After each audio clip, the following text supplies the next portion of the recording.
Dalam seri ke-317 ini didukung oleh para pemain Abi Nugroho sebagai Kuda Merta, Bambang Jeger sebagai Cakradara, Yuli Mulyana sebagai Ayu Wandira, dan Asdi Suhastra, pembawa cerita. Selamat menikmati.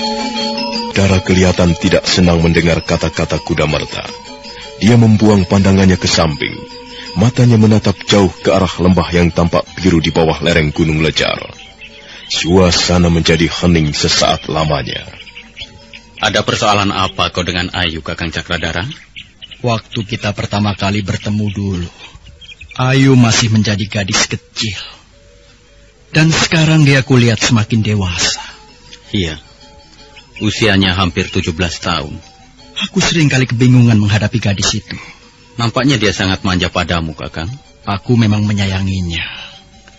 Aku kasihan padanya. Dia merasa sangat kehilangan setelah ditinggal pergi Nyai Paricara ibunya. Tapi Kakang, kau harus membuat jarak. Jangan sampai hubungan kalian terlalu dekat. Nanti bisa salah paham, Kakang. Itulah. Aku tidak ingin terjadi salah paham.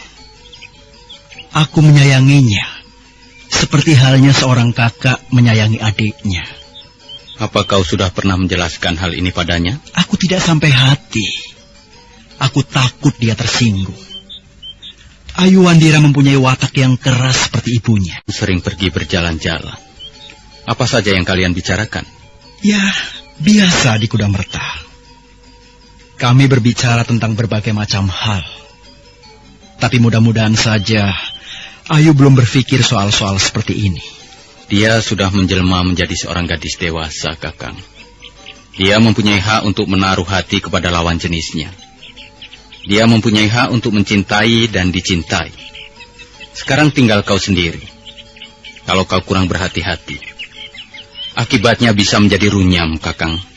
Iya, benar adik Kuda Merta.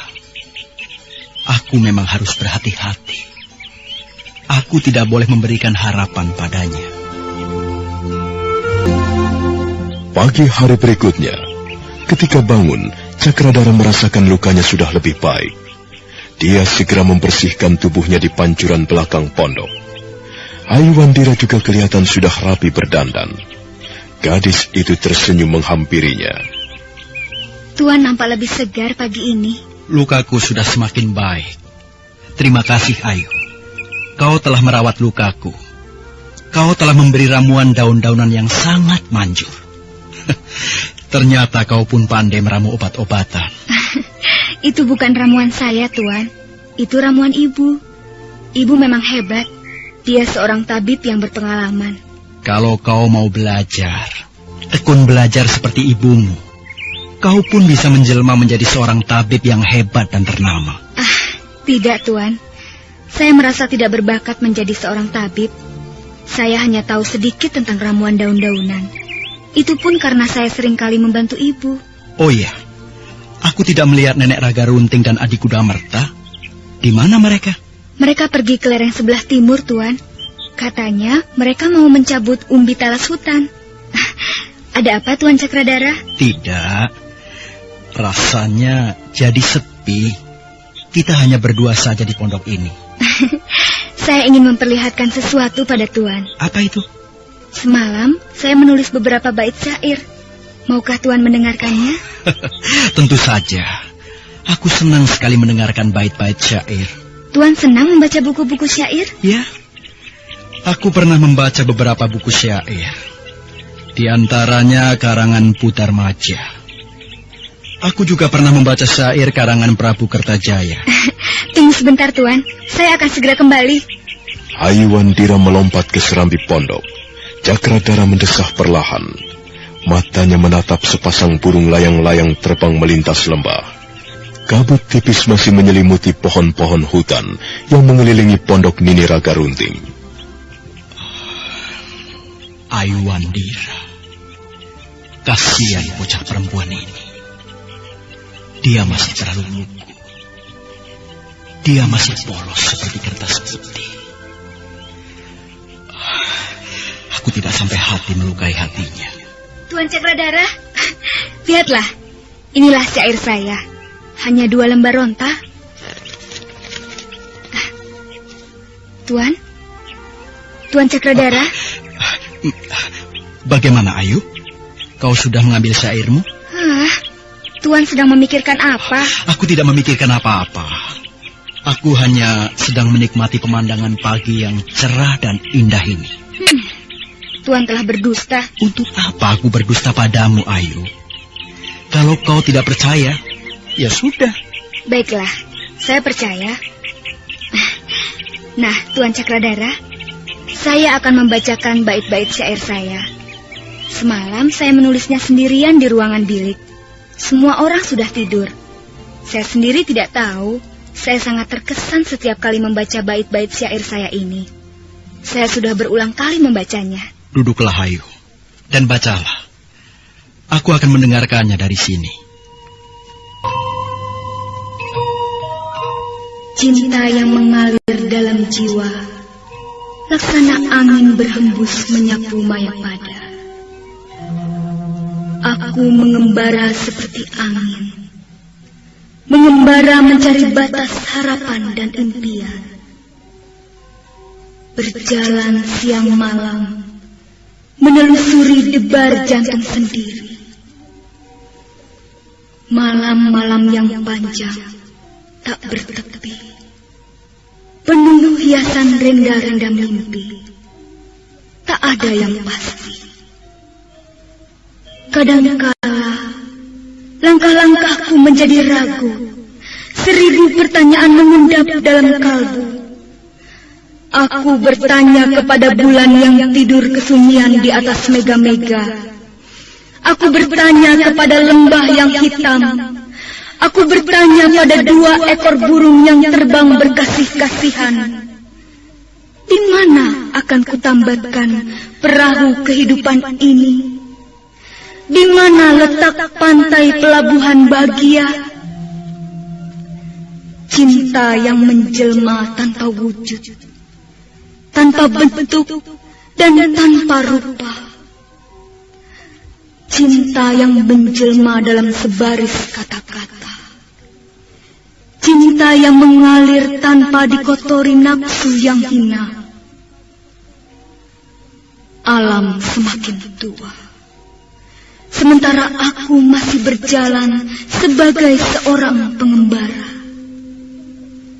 Aku berdiri tegak di kaki bukit, merenungi arti cinta sejati.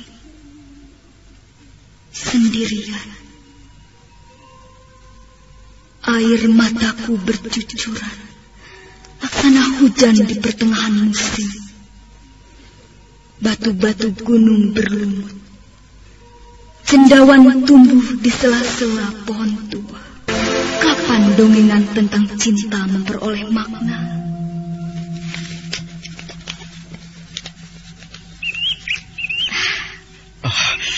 Indah sekali bunyi bait-bait syairmu. Sudah kau baca semuanya? Sudah, Tuan. Saya sudah membaca sampai bait yang terakhir. Ayu, sebenarnya kau masih terlalu muda untuk bisa menulis syair seperti itu. Syair-syairmu itu sangat bermutu, syarat pendalaman tentang hakikat kehidupan dan cinta. Saya memang senang sekali menulis syair. Saya menulis syair sejak lama. Kau tujukan pada siapa syairmu itu tadi, Ayu? Apa, Tuan? Kau tujukan pada siapa syair-syair itu tadi? Tidak. Saya tidak bermaksud menulis untuk siapa-siapa, Tuan. Saya menulis untuk diri saya sendiri. Untuk saya nikmati sendiri. Tapi sekarang aku sudah ikut menikmatinya, kan? Terima kasih, Tuan Cakradara. Saya senang kalau Tuan ikut menikmati syair-syair saya. Aku juga mempunyai sebuah syair. Syairku ini juga berbicara tentang cinta. Tapi barangkali warnanya tidak sama. Bolehkah saya mendengar syair Tuan?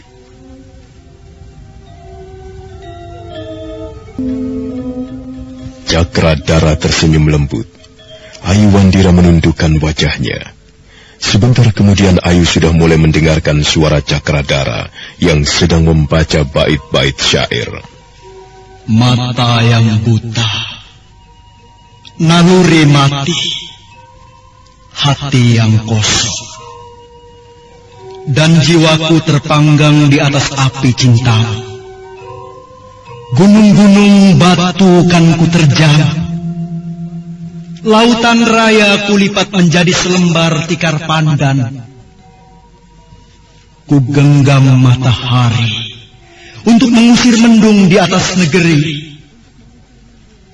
Ku berlutut di hadapan sang dewi bersama cintaku yang suci.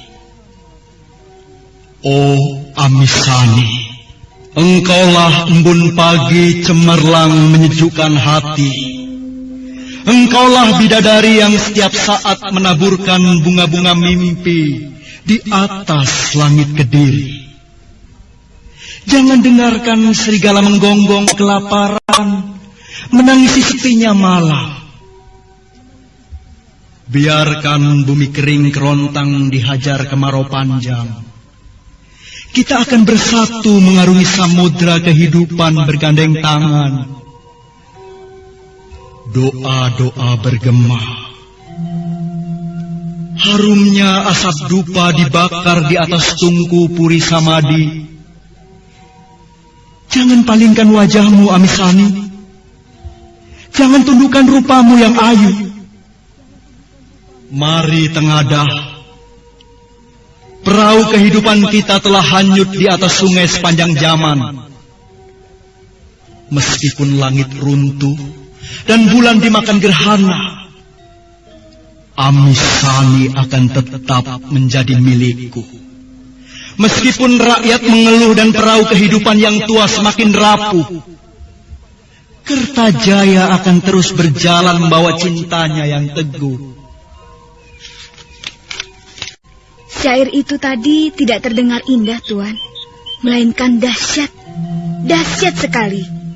Saya seperti mendengar dua orang dewa-dewi sedang bercinta. Dan cinta mereka mengamuk bagaikan prahara menerjang segalanya. Tapi Tuan, menurut pendapat saya, syair itu tadi ada kekurangannya. Dia terlalu mengagungkan cinta, sehingga manusia menjadi lupa daratan. Tidak seharusnya kita bersikap seperti itu terhadap cinta. Benar, Ayu. Aku juga berpendapat begitu. Cinta memang sesuatu yang indah, yang agung, yang suci. Tapi jika kita perlakukan secara berlebih-lebihan, cinta bisa membuat hati kita menjadi buta, telinga menjadi tuli, dan jiwa manusia menjadi hampa tanpa makna. Rupanya pandai juga Tuan Cakradara membuat syair. Bukan aku yang menulisnya, Ayu. Aku hanya menghafalkannya saja. Syair itu tadi karangan Prabu Kertajaya. Waktu itu Prabu Kertajaya masih memerintah negeri Kediri. Beliau terpikat seorang gadis yang bernama Dewi Amisani. Karena cintanya kepada Dewi Amisani, beliau lupa daratan. Lupa tugas dan kewajibannya sebagai seorang pemimpin negeri. Hidupnya menjadi boros. Kediri diancam kebangkrutan. Dan akhirnya Kediri runtuh di tangan Ken Arok, yang kemudian mendirikan kerajaan baru, Kerajaan Singasari pada tahun 1922. Ken Arok akhirnya bergelar sebagai Sri Rajasa Sang Amurwa Bumi. Tamatlah riwayat Prabu Kertajaya dan cintanya. Mengesankan sekali. Bagaimana seorang raja seperti Prabu Kertajaya bisa lupa daratan? Ya, sekalipun seorang raja, Prabu Kertajaya juga manusia. Tentu saja dia mempunyai kekurangan-kekurangan. Kalau saja dia bersikap hati-hati, kalau saja dia mampu mengendalikan diri dan tidak larut dalam suasana cinta yang memabukkan, mungkin Prabu Kertajaya masih akan bertahan lama sebagai seorang raja. Tapi memang begitulah kenyataan sejarah. Begitulah akhir runtuhnya sebuah kerajaan yang bernama Panjalu atau Kediri.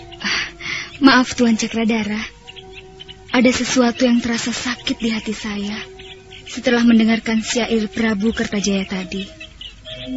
Mungkin ini naluri saya. Atau barangkali naluri setiap manusia. Apa maksudmu? Saya tidak begitu senang mendengar kisah cinta yang berakhir dengan kepedihan. Sudah banyak dongengan tentang cinta yang berakhir dengan kepedihan, Ayu. Tapi juga tidak sedikit kisah cinta yang berakhir dengan suasana bahagia. Bukan kisah cinta seperti Prabu Kertajaya dan Dewi Amisani yang membabi buta. Ayu Wandira, aku benar-benar tidak sampai hati mengatakannya. Lihatlah, betapa polosnya gadis ini. Matanya berbinar-binar tanpa dosa.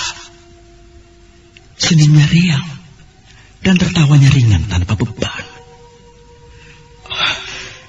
Apakah aku akan merusakkan suasana damai dalam hati gadis ini? Tapi kalau aku terus-menerus memajakannya, bagaimana nanti?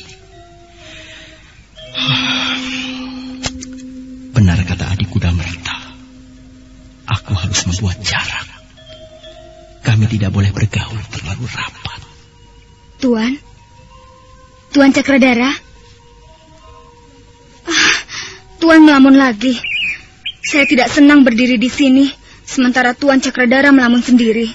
Sepertinya kehadiran saya tidak ada artinya bagi Tuan. Tuan Cakradara? Apa, Ayu? Apa katamu? Tuan telah membuat saya kesal. Lebih baik saya berjalan-jalan sendiri. Silakan melamun terus. Ayu, tunggu! Tunggu, Ayu! Ayu Wandira menghilang di balik pohon-pohonan liar yang banyak tumbuh di sekeliling pondok. Cakradara berdiri termangu. Sesaat lamanya dia mengamati suasana di sekitar. Akhirnya Cakradara kembali mengejar Ayu Wandira. Ayu! Tunggu, Ayu! Ayu! Ayu? Apa yang kau lakukan di situ? Cakradara melihat Ayu Wandira duduk termenung di bawah pohon rindang. Matanya menatap kejauhan ke arah kabut yang menyapu lembah. Gadis itu berdiam diri. Cakradara menghampirinya lebih dekat. Kemudian duduk di sebelah Ayu di atas akar pohon. Maafkan aku. Aku telah menyinggung perasaanmu, bukan? Tidak, Tuan. Saya tidak apa-apa. Sebaiknya kita bicara soal lain saja. Sebaiknya kita diam saja. Tidak usah bicara. Ayu. Mengapa begitu? Bukankah kita ini sahabat? Sudah lama kita tinggal di lereng Gunung Lejar. Kadangkala saya muak bicara soal cinta. Kadangkala saya benci pada kehidupan ini. Saya benci pada diri saya sendiri. Itu sikap yang kurang bijaksana, Ayu. Kita tidak boleh membenci kehidupan. Sebab kita memperoleh segala sesuatunya dari kehidupan. Karena itu sudah sepantasnya kita mensyukuri kehidupan ini. Jangan membencinya. Jangan membenci diri sendiri. Itu tidak baik, Ayu. Kalau ada masalah, carilah jalan keluarnya. Tidak ada masalah yang tidak bisa diselesaikan kalau kita berusaha cari jalan keluarnya. Sudahlah, Tuan Cakradara. Ayu, kau mau kemana? Saya mau berjalan-jalan. Berjalan-jalan kemana? Ke lereng atas. Saya ingin memetik buah-buahan. Aku akan menemanimu. Kau tidak keberatan, kan? Ayu Wandira tersenyum manis, kemudian bergegas melangkah ke arah lereng atas. Cakradara mengikuti di belakangnya. Ayu Wandira berlompatan di atas bongkahan-bongkahan batu gunung, sementara Cakradara berlari-lari kecil mengikutinya. Tubuh mereka segera lenyap di balik pohon buah-buahan yang banyak tumbuh di lereng atas. Ayu! Ayu! Di mana kau? Pasti dia bersembunyi di balik pohon-pohon buah. Ayu! Lihatlah, Ayu! Di sini banyak sekali buah-buahan yang segar dan ranum. Warnanya merah kekuning-kuningan. Pasti lezat sekali rasanya. Ayu? Jangan begitu, Ayu. Aku tahu kau sedang bergurau. Awas ya, kalau sampai aku mendapatkanmu, kau akan menyesal, Ayu. Kau pikir aku tidak bisa menemukanmu?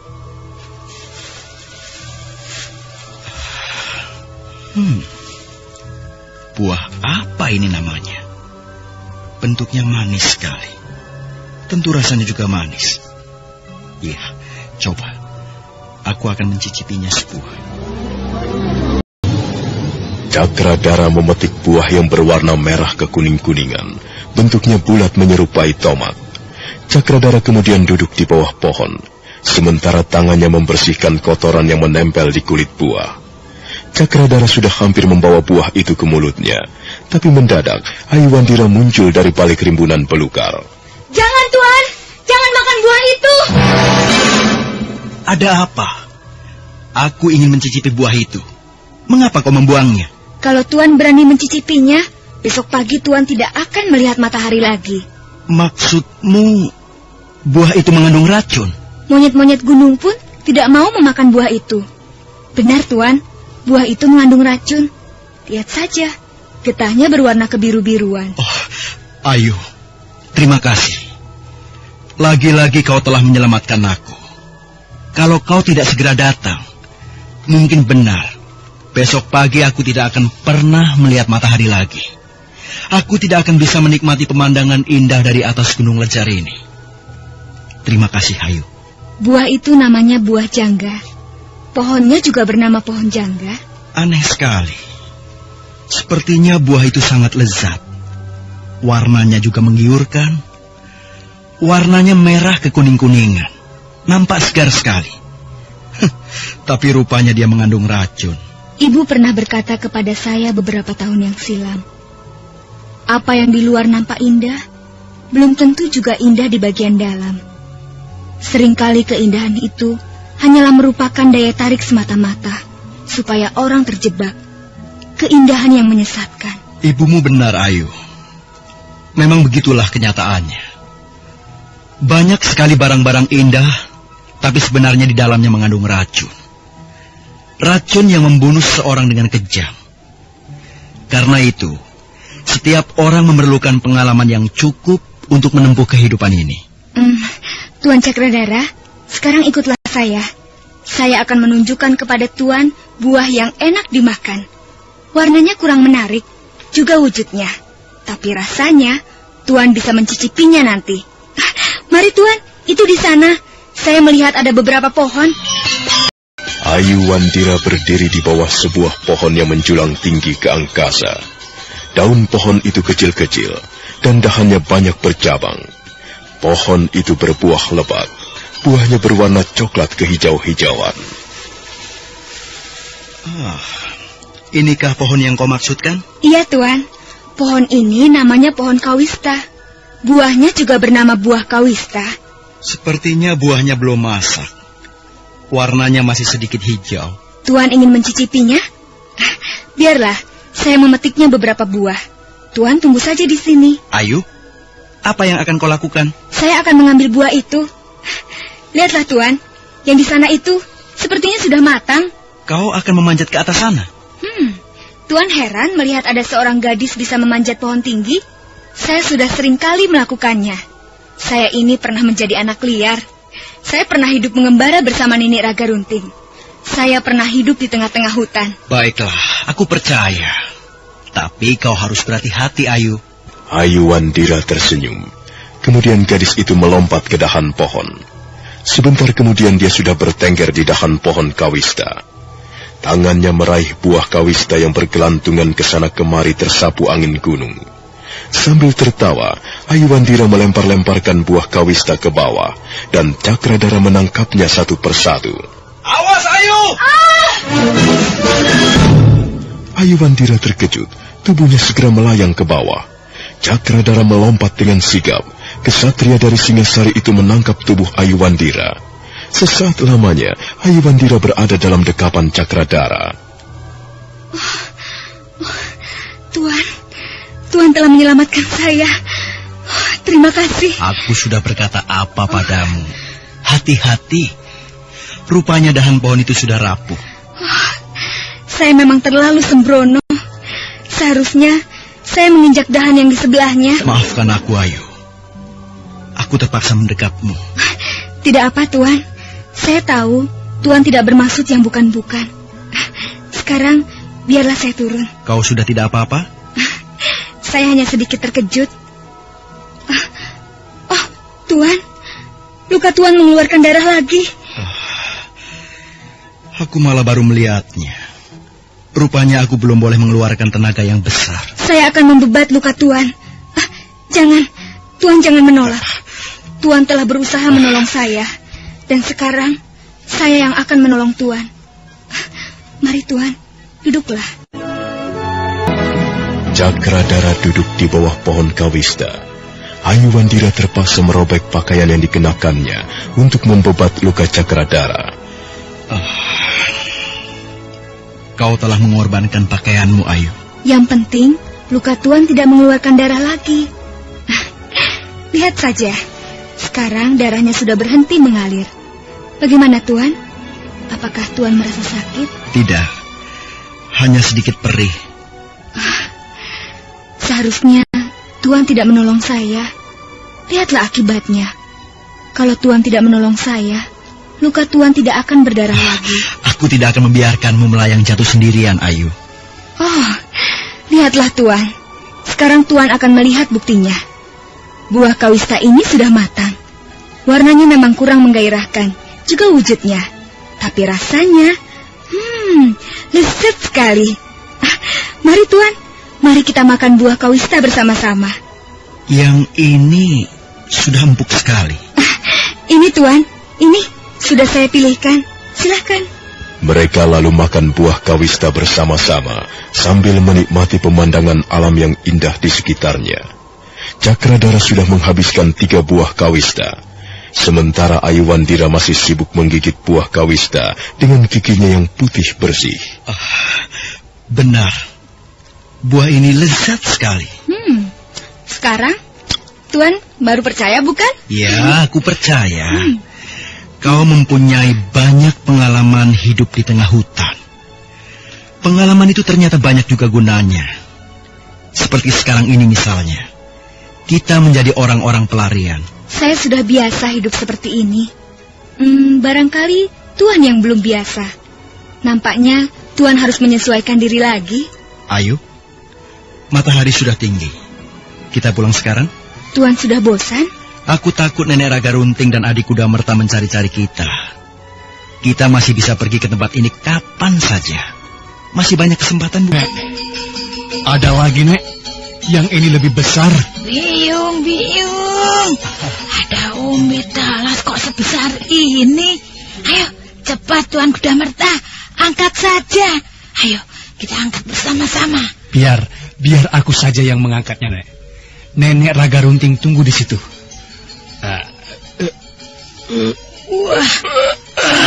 Waduh, besar sekali. Lebih besar dari yang lain ya. Hampir sebesar kepala kerbau. Tapi Nek, apa benar umbi talas hutan seperti ini enak dimakan? Iya, kau seorang pangeran. Biasanya kau makan enak setiap harinya, bukan? Mana mungkin kau pernah menelan makanan seperti ini. Tapi jangan khawatir, Tuan. Dalam keadaan terpepet, dalam keadaan terjepit, biasanya perut kita bisa menyesuaikan diri.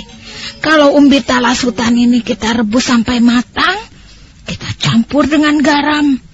Kita makan dalam keadaan panas-panas, lumayan juga untuk mengganjal perut kosong. Rupanya banyak juga tumbuh-tumbuhan hutan yang bisa dimakan ya, Nek. Ya, Dewata Agung itu murah hati, Tuan Kudamerta. Manusia bisa tinggal di mana saja tanpa khawatir soal makanan.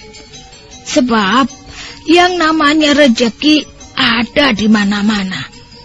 Kalau rezeki hanya ada di tengah-tengah kota, di lingkungan istana, bagaimana orang-orang seperti kita ini bisa hidup? Pokoknya Tuan Kudamerta tidak perlu takut kelaparan. Ada banyak macam tumbuh-tumbuhan bisa kita makan. Bahkan kalau kita mau, kita bisa tinggal selama-lamanya di hutan tanpa harus merasa kelaparan. Hanya itulah kita harus mempunyai pengalaman. Sebab tidak semua tumbuh-tumbuhan bisa dimakan. Ada juga yang mengandung racun.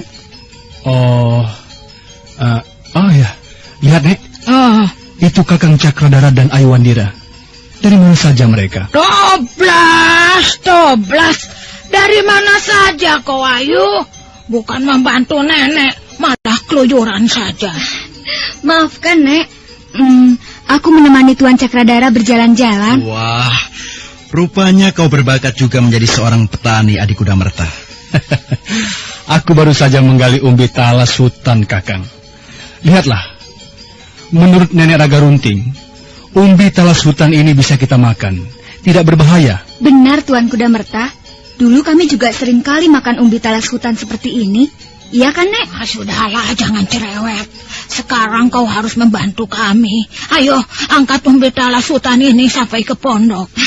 Beres, Nek. Jangan khawatir. Aku juga bisa membantu mengangkatnya. Jangan, Tuan. Biar kami saja yang mengangkatnya. Nanti luka Tuan berdarah lagi. Kasihan gadis itu. Aku tidak sampai hati melukai perasaannya. Dia pasti kecewa sekali kalau tahu keadaanku yang sesungguhnya. Selama ini wajahnya berseri-seri. Aku tidak sampai hati kalau wajah itu berubah menjadi murung seperti mendung. Aku jadi serba tidak enak. Tapi kalau aku diam saja dan tidak segera menjelaskan keadaanku, akibatnya bisa lebih parah lagi. Adik Kudamerta. Bagaimana, Kakang? Kau sudah menjelaskannya? Maksudku soal Ayuandira. Aku tidak sampai hati, Adik Kudamerta. Nampaknya gadis itu benar-benar menaruh hati padamu, Kakang. Tanda-tandanya semakin jelas. Kulihat seringkali dia duduk termenung. Dan setiap kali kau tidak kelihatan, dia selalu menanyakanmu. Aku juga tidak sampai hati menjelaskan padanya tentang Yunda Tunggadewi. Di mana dia sekarang? Mungkin dia sudah tidur di ruangan biliknya. Oh ya, bagaimana kalau kita minta tolong Nenek Raga Runting? Biar dia yang menjelaskan soal ini pada Ayuandira. Nenek Raga Runting sangat mencintai gadis itu seperti cucunya sendiri. Apa dia nanti tidak ikut kecewa?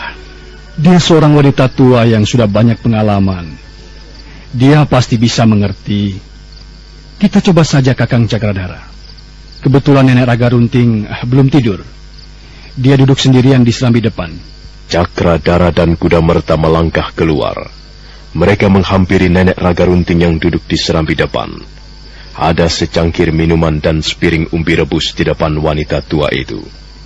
Loh, kalian belum tidur? Belum, Nek. Kami belum begitu mengantuk. Apa kami tidak mengganggu? Sudahlah, kalau belum mengantuk ya jangan tidur. Duduk-duduk saja di sini. Kalian tidak usah berbasa-basi. Maaf, Nek. Sebenarnya ada sesuatu yang ingin kami bicarakan dengan Nenek Raga Runting. Ya, bicara saja. Soal apa? Soal Ayuandira, Nek. Oh, ada apa dengan bocah itu, Tuan? Terus terang saya sekarang ini kebingungan, Nek. Saya tidak tahu bagaimana cara mengatasinya. Apa dia nakal? Apa dia seringkali mengganggu kalian? Oh, bukan, Nek. Bukan soal itu. Ayo, bicara yang jelas saja. Jangan muter-muter seperti kitiran. Bicara saja ceplas-ceplos. Tapi ingat, aku tidak rela kalau sampai kalian berdua mengganggu bocah perempuanku itu. Ayo, Tuan Cakradara. Katanya ada yang mau dibicarakan. Ini, aku sudah siap mendengarkan. Dengan hati-hati, akhirnya Cakradara membeberkan keadaan dirinya. Bahwa dia sudah menjalin hubungan cinta dengan Putri Tunggadewi semenjak tinggal di Istana Kahuripan. Dia juga mengatakan bahwa dia takut kalau sampai Ayuandira tercebur dan hanyut dalam perasaan cintanya. Selesai berbicara, Cakradara menundukkan wajahnya ke lantai serambi pondok. Suasana menjadi hening sesaat lamanya. Iya. Jadi begitu persoalannya. Benar, Nek. Kakang Cakradara tidak bermaksud mengganggu Ayuandira. Jangan sampai Nenek Raga Runting salah paham. Saya tidak ingin mengecewakan hatinya, Nek. Saya tidak ingin menyakiti perasaannya. Tapi saya tidak sampai hati menjelaskan persoalanku padanya.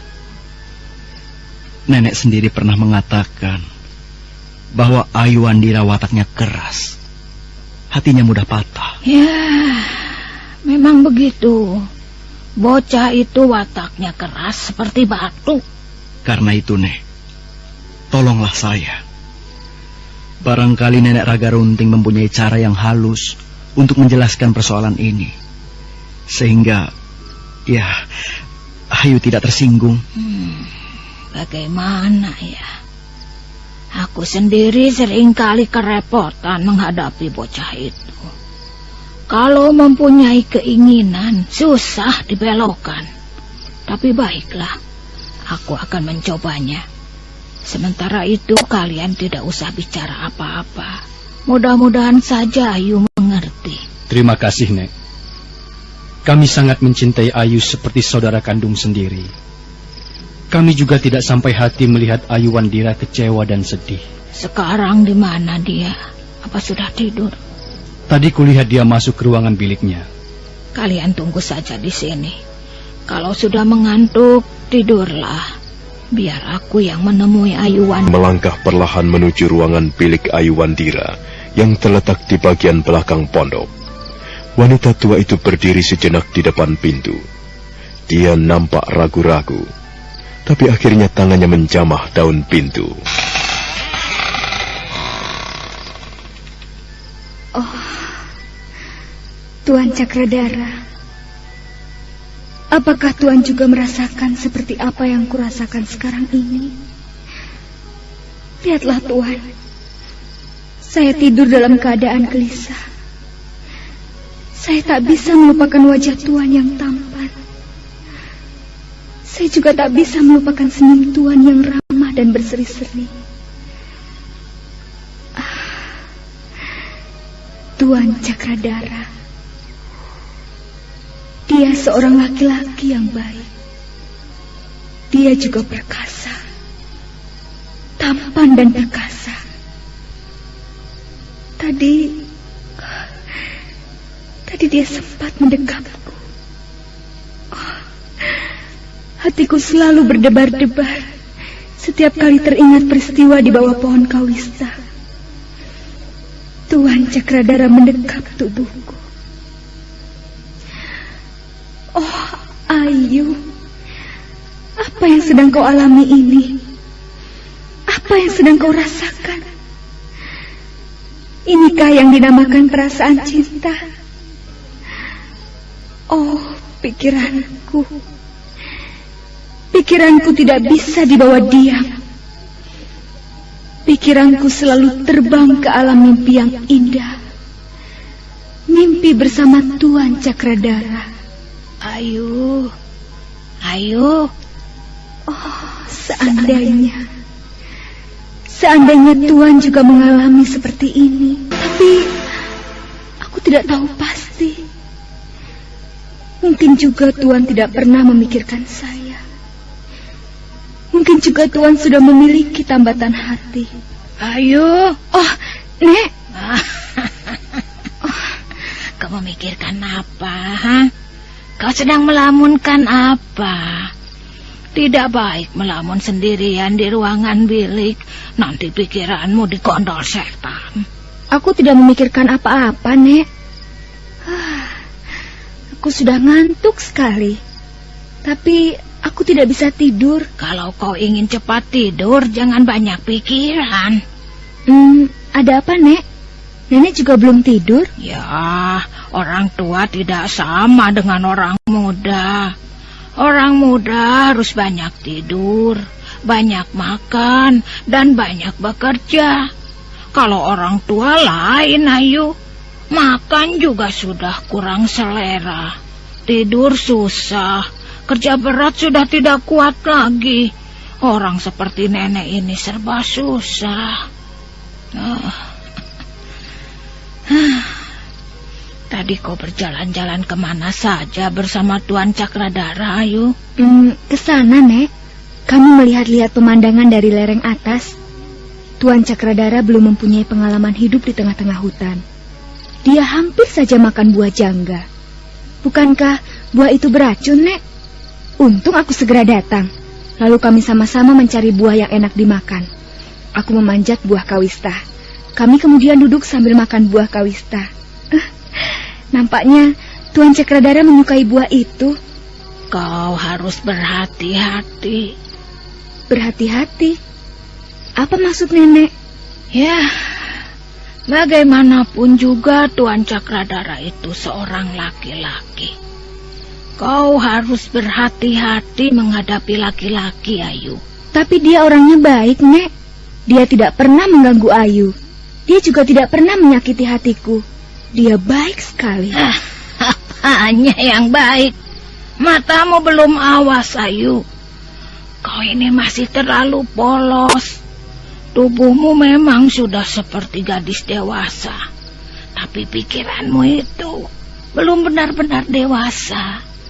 Hati-hati. Orang seperti Tuan Cakradara dan Tuan Kudamerta itu belum tentu benar-benar baik. Laki-laki itu banyak akalnya. Muka manis, tutur kata yang ramah dan sopan belum menjadi jaminan bahwa seseorang itu baik hatinya. Kita kan sudah bergaul dengan mereka cukup lama, Nek. Kukira kita tidak perlu mencurigainya. Jadi kau tidak mau mendengar nasihatku, Ayu? Nenek sendiri juga pernah mengatakan bahwa Tuan Cakradara dan Tuan Kudamerta orangnya baik.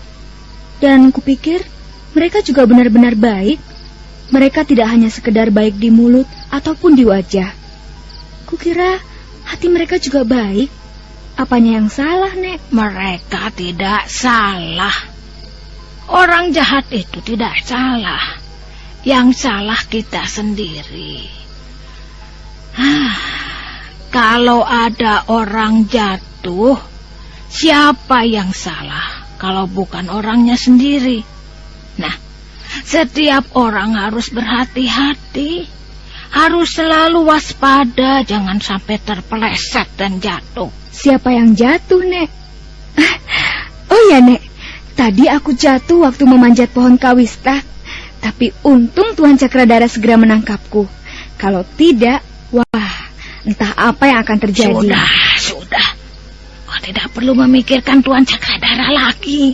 Lebih baik kau membenahi hidupmu sendiri. Laki-laki bukan hanya Tuan Cakradara. Lagi pula apa kau tidak tahu bahwa dia itu seorang pangeran? Bahaya. Bahaya kalau kau bergaul terlalu dekat dengan seorang pangeran, dengan seorang priayi atau seorang bangsawan. Apa salahnya bergaul dengan pangeran, Nek? Lagi pula, Tuan Cakradara tidak pernah menyombongkan diri sebagai seorang pangeran Singasari. Bahkan dia tidak senang disebut-sebut sebagai pangeran. Itu kan katanya. Bagaimanapun juga dia pangeran. Wataknya watak pangeran. Sifatnya juga sifat pangeran. Apa seorang pangeran itu jelek, Nek? Apa semua pangeran itu jelek wataknya? Ada satu hal yang aku tidak senang berhubungan dengan para bangsawan, Ayu. Kau ingin tahu? Orang-orang seperti Tuan Cakradara atau Tuan Kudamerta itu pasti mempunyai kebiasaan buruk. Kebiasaan seperti yang dimiliki para pangeran. Nanti dia pasti akan mempunyai istri banyak. Punya simpanan perempuan. Punya selir-selir yang banyak. Apa kau senang jika suamimu selirnya banyak? Loh, Nek, mengapa tiba-tiba Nenek Raga Runting bicara soal suami? Ayu tidak pernah berpikir bahwa Tuan Cakradara akan menjadi suami Ayu. Benar begitu? Ayo, jangan membohongi dirimu sendiri loh. Sungguh, Nek. Ayu... Terus terang, Ayu menyukai seorang laki-laki seperti Tuan Cakradara. Tapi apa? Tapi Ayu masih ragu-ragu. Bukan soal apa-apa. Belum tentu Tuan Cakradara mengalami perasaan yang sama. Dengar, Ayu. Kalau kau mau mendengarkan dan melaksanakan nasihatku, hal itu akan lebih baik untukmu. Kukira kau tidak cocok jika berpasangan dengan Tuan Cakradara. Apakah Tuan Cakradara berkata begitu? Aku yang berkata begitu. Mengapa tidak cocok, Nek? Kau terlalu baik untuk menjadi istri orang seperti Cakradara. Kau terlalu baik, terlalu cantik, terlalu indah. Menurut pendapatku, kau bisa memperoleh pasangan yang jauh lebih cocok, jauh lebih serasi. Orang seperti Cakradara itu apa? Hah? Sudahlah, Ayu. Percaya saja padaku. Kalau ingin mencari pasangan, timbang-timbang dulu. Pikir dulu masak-masak. Jangan sampai kau sudah terlanjur mengagumi seseorang, tapi ternyata orang itu tidak bisa dipercaya. Hah? Benar tidak omonganku ini? Maafkan Ayu, Nek. Tapi rasa-rasanya Ayu bisa mempercayai Tuan Cakradara. Kecuali dia sendiri tidak menyukai Ayu. Beri petuah banyak-banyak. Nini Ragarunting kembali meninggalkan ruangan bilik Ayuandira. Gadis itu tidak segera tidur. Dia membaringkan tubuhnya di atas ranjang bambu, sementara matanya menatap langit-langit pondok, dan pikirannya kembali menerawang jauh. Nenek Ragarunting.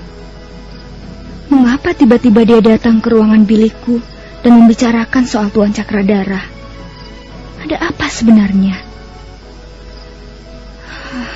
Tapi terus terang, aku belum bisa mempercayai kata-katanya.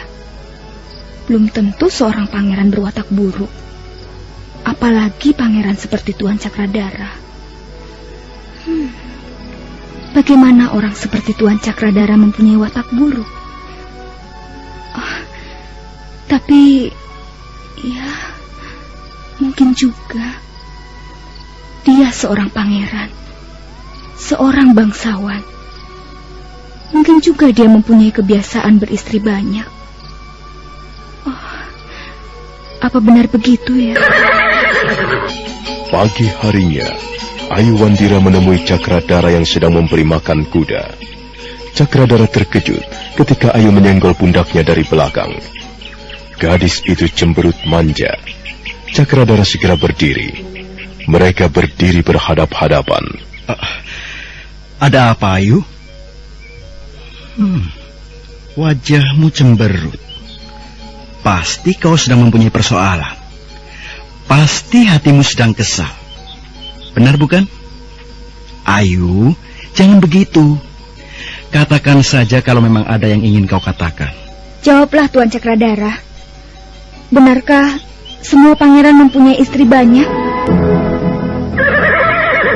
Cakradara sedang memberi makan kuda ketika Ayuandira menghampirinya dari belakang. Gadis itu menepuk pundaknya. Cakradara terkejut, kemudian berdiri. Ada apa, Ayu? Kau membuatku kaget saja. Ada apa? Kau pasti mempunyai persoalan. Wajahmu cemberut. Apakah hatimu sedang kesal? Ayu, jangan begitu, Ayu. Katakanlah kalau memang ada sesuatu yang ingin kau katakan. Tuan Cakradara, jawablah dengan jujur. Apakah semua pangeran mempunyai istri banyak? Ayuandira membalikkan punggungnya. Cakradara tersenyum. Dia tidak segera menjawab pertanyaan gadis itu. Dia melangkah ke depan, dan sekarang mereka kembali berdiri berhadap-hadapan. Apa katamu, Ayu? Kata Nenek Ragarunting, semua pangeran mempunyai istri banyak. Mereka mempunyai istri-istri simpanan, mempunyai selir-selir. Benarkah demikian, Tuan? Benarkah semua pangeran, semua ksatria dari golongan bangsawan biasa hidup seperti itu? Apakah Nenek Ragarunting berkata demikian? Jawab saja pertanyaan saya, Tuan. Apa benar semua pangeran senang hidup bersama gundik-gundiknya? Mungkin juga begitu. Termasuk Tuan? Bagaimana menurut pendapatmu, Ayu? Apakah laki-laki seperti aku ini pantas hidup bersama gundik-gundiknya? Tuan. Tuan masih belum menjawab pertanyaan saya. Kukira pertanyaanmu itu tidak perlu dijawab, Ayu. Tidak ada gunanya. Jadi benar, Tuan Cakradara suatu saat nanti, setelah tidak lagi menjadi pelarian, akan mempunyai istri banyak. Siapa yang berkata begitu? Kukira semuanya tergantung orangnya. Pangeran itu juga manusia biasa. Raja juga manusia biasa. Kadangkala mereka juga memiliki kelemahan-kelemahan. Menyebalkan sekali. Tuan masih belum menjawab pertanyaan saya. Baiklah. Kalau kau penasaran, aku akan menjawabnya. Tapi tunggu dulu. Kau ingin jawaban seperti apa? Tuan. Tuan jangan menggoda saya. Saya kesal sekali. Nanti saya menjerit. Nanti saya akan berteriak-teriak. Baiklah. Aku tidak pernah berpikir soal itu, Ayu. Aku tidak ingin cara hidup seperti itu. Tapi tentu saja, aku tidak bisa meramalkan nasibku sendiri, bukan? Sayang sekali. Selama ini, saya kenal Tuan sebagai seorang ksatria yang berbudi luhur. Sayang sekali kalau Tuan suatu saat nanti mewarisi cara hidup para bangsawan yang serakah.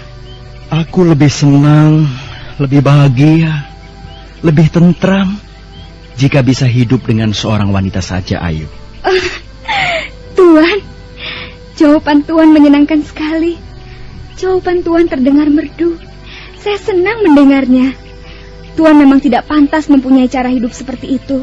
Dan saya tidak yakin Tuan mewarisi watak buruk para bangsawan. Kau sendiri bagaimana? Apa maksud Tuan dengan bagaimana? Suatu saat nanti, entah kapan, kau pasti akan menemukan pasangan hidupmu. Dan dia pasti seorang laki-laki yang perkasa, yang baik hati, dan serba menyenangkan. Saya belum memikirkan soal itu. Ya, kau boleh tidak memikirkannya sekarang ini, Ayu. Tapi saat seperti itu pasti akan datang. Setiap laki-laki ataupun wanita suatu saat pasti akan menemukan pasangannya masing-masing. Saya tidak mau bicara soal itu. Baiklah. Kalau begitu kita bicara soal lain saja. Saya tidak mau bicara dengan Tuan. Ayu? Ayu? Ayu? Buka pintunya, Ayu. Buka pintunya, Ayu. Ayu, apakah aku telah mengatakan sesuatu yang salah? Kalau begitu maafkanlah. Aku tidak bermaksud buruk, Ayu. Aku tidak ingin membuatmu kecewa. Tapi coba jelaskan mengapa kau tiba-tiba saja marah padaku. Saya tidak marah pada Tuan. Ayu, mari kita bicara lagi. Tidak, saya sedang tidak ingin bicara dengan Tuan Cakradara. Jangan ganggu saya. Saya mau sendirian. Hampir seharian Ayu Wandira mengurung diri dalam ruangan biliknya. Nini Raga Runting juga tidak berhasil membujuk gadis itu. Demikian pula Kudamerta. Ayu mengurung diri sampai akhirnya malam tiba. Dia membaringkan tubuhnya di atas ranjang, sementara pikirannya larut dan tenggelam dalam rasa kecewa. Apa maksud Tuan Cakradara? Dia mengatakan bahwa suatu saat nanti aku akan memperoleh pasangan hidupku. Apa maksudnya? Apakah dia tidak dapat menangkap getaran-getaran di hatiku? Apakah dia tidak tahu sama sekali apa yang sedang kurasakan? Atau barangkali dia pura-pura tidak tahu? Dia pasti tahu. Pasti. Tapi mengapa dia berkata begitu? Apa maksudnya? Aku ingat. Dulu ibu juga pernah mengatakan perihal Tuan Cakradara. Dia pernah melarangku berhubungan dengan Tuan Cakradara. Belum lama Nini Raga Runting juga mengutarakan pendapatnya tentang laki-laki itu. Ada apa sebenarnya? Apa memang benar aku bukanlah pasangan yang cocok bagi Tuan Cakradara? Atau barangkali aku hanyalah seorang warga biasa. Aku bukan orang keturunan, bukan berasal dari golongan bangsawan. Mungkin itu sebabnya Nenek Raga Runting dan Ibu tidak setuju. Ya, mungkin karena itu. Tapi apakah sepasang suami istri harus berasal dari golongan yang sama? Apakah golongan kasta merupakan dinding pemisah yang tajam antara dua orang manusia yang ingin saling mencinta? Mencinta? Oh, mencinta. Belum tentu Tuan Cakradara menaruh hati padaku. Jangan-jangan aku hanya bertepuk sebelah tangan. Oh, pusing aku memikirkan soal-soal ini. Oh, lebih baik aku tidur, bersetan dengan Tuan Cakradara. Masa bodoh. Aiwandira membalikkan tubuhnya menghadap dinding pondok. Dia berusaha untuk tidur, tapi pikiran tentang Cakradara masih terus mengganggu benaknya. Malam semakin larut. Karena merasa lelah dan mengantuk, akhirnya Aiwandira terlalu. Aiwandira berlari-lari di atas padang, wajahnya berseri-seri. Dari jauh dia dapat melihat Cakradara berdiri menatap Cakrawala. Laki-laki itu nampak sangat perkasa dan agung. Sosok tubuhnya kelihatan berwibawa dalam temaram cahaya senja. Tuan Cakradara? Tuan sedang menunggu seseorang? Apa yang kau lakukan di sini, Ayu? Saya mencari-cari Tuan. Saya mencari Tuan di lereng sebelah sana. Tapi akhirnya saya menemukan Tuan di sini. Apa yang Tuan lihat? Sebentar lagi bola matahari yang berwarna merah keemasan itu akan tenggelam. Aku senang melihat pergantian hari menjadi malam. Langit juga berwarna kemerah-merahan. Merah disepuh kuning.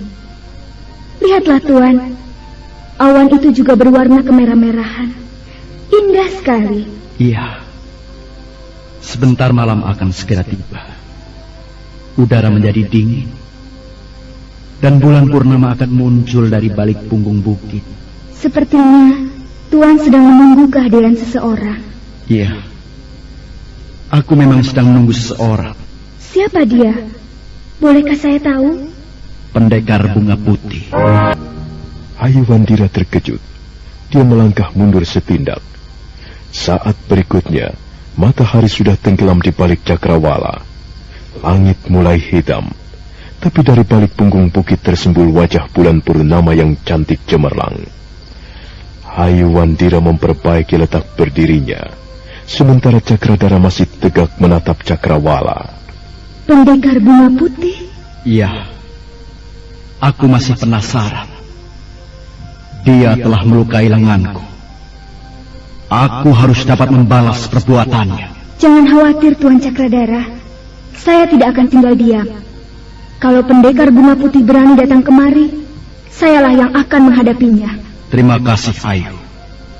Tapi ini adalah urusan pribadiku. Urusan Tuan juga menjadi urusan saya.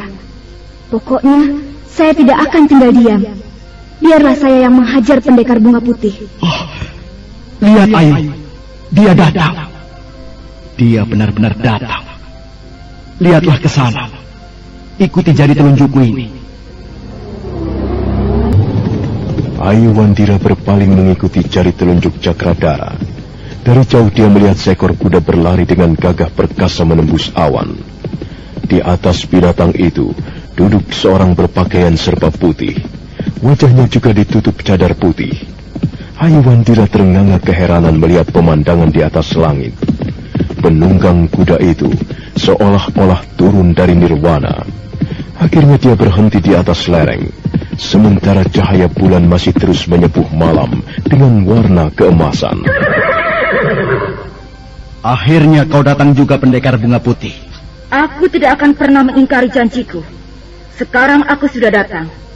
Aku datang untuk memenuhi tantanganmu. Hai pendekar bunga putih, Jangan kau sombong di tempat ini. Siapa kau ini, anak manis? Jangan ikut campur urusan kami. Minggirlah. Aku akan mengusirmu sejauh-jauhnya, pendekar bunga putih. Aku akan membuka cadarmu dan mencampakkanmu ke lembah paling dalam. Jangan terlalu bernafsu, anak manis. Nanti kau menyesal. Kau pikir aku gentar menghadapimu, pendekar bunga putih? Ayo, turunlah dari kuda. Ayo kita mainkan jurus-jurus pedang. Kau tidak akan bertarung sendirian, Ayu. Mari kita hadapi bersama-sama. Jadi kalian berdua akan mengeroyok aku? Oh, silakan. Aku sama sekali tidak keberatan. Jangan banyak bicara. Cepat turun dari kudamu. Mari kita bertarung. Kau masih terlalu muda, anak manis. Pantas kau tidak sabaran. Baiklah, aku akan memenuhi tantangan kalian. Lihat, aku turun.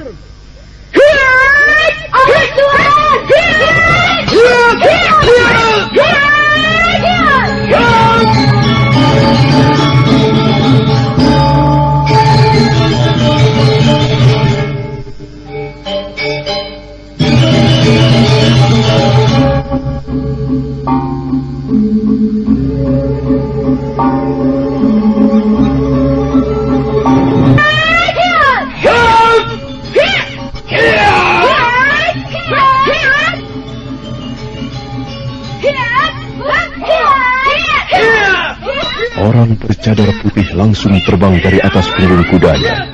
Tiba-tiba saja tangannya sudah menghunus sebilah pedang pendek. Terjadilah pertarungan sengit. Ayu Wandira mengerahkan seluruh kemampuannya untuk merobohkan pendekar bunga putih. Dia bertarung dengan gigih. Sementara Cakradara juga tidak tinggal diam. Suatu saat Ayu Wandira lengah. Tiba-tiba saja dia melihat pedang pendekar bunga putih berkelebat menyeramkan. Wandira tersungkur jatuh, pangkal lehernya terluka, dan luka itu memercikkan darah segar, dan darah itu membasahi sebagian pakaiannya yang bersih. Tiba-tiba Ayu Wandira terkejut. Dia melihat Cakradara bercakap-cakap dengan pendekar bunga putih. Saat berikutnya, dia melihat pendekar bunga putih memeluk Cakradara, dan mereka berpelukan sesaat lamanya dalam siraman cahaya bulan. Ayu Wandira terenganga keheranan. Selanjutnya pendekar bunga putih memapah Cakradara dan membawanya naik ke atas punggung kuda. Cakradara melambaikan tangannya. Pendekar bunga putih menengok sekilas kepadanya, kemudian menggebrak kudanya terbang ke atas awan.